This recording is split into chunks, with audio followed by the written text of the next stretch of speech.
எல்லாருக்கும் வணக்கம். இன்றைக்கி நம்ம வந்து ஒரு அற்புதமான ஃப்ரைட் ரைஸ் தான் செய்ய போகிறோம். அது ஏன் கேட்டிங்கன்னா, நம்ம டெய்லி வந்து பையனுக்கு வந்து சாம்பார், ரசம், காரக்குழம்பு இதுதான் வந்து வச்சு கொடுப்போம். அவனுக்கே போர் அடிச்சு போச்சு போல். அவன் வந்து சொன்னான், அம்மா எனக்கு டெய்லி குழம்பு வச்சு விட்றீங்க, எனக்கு ஒரு ஃப்ரைட் ரைஸ் பண்ணித்தாங்க அப்படின்னு வந்து கேட்டான். நான் சரி வாங்கி தரேன்டா கடையில் அப்படின்னு சொல்லிட்டு, அவன் காலையிலலாம் யாரும் ஃப்ரைட் ரைஸ் பண்ண மாட்டாங்கம்மா, கடையில் ஒரு ஃப்ரைட் ரைஸ் பொடி விற்கிது, அதில் எனக்கு பண்ணித்தாங்கம்மா அப்படின்னு சொன்னான். அதுவும் நல்ல ஐடியாவாக இருக்குன்னு சொல்லிட்டு நானும் கடையில் போய் ஒரு ஃப்ரைட் ரைஸ் பொடி வாங்கிட்டு வந்துட்டேன்.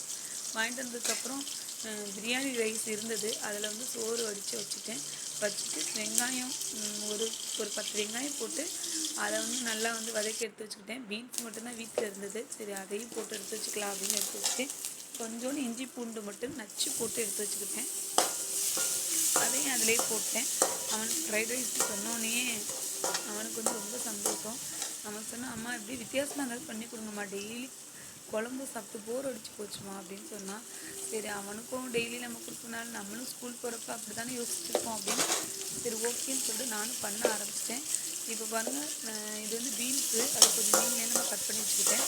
அவனுக்கு ரொம்ப சந்தோஷம், இன்றைக்கி என் ஃப்ரெண்டுங்களுக்குலாம் கொடுப்போமா அப்படின்னு சொல்லிட்டு ஒரே சந்தோஷமாக இருந்தான்.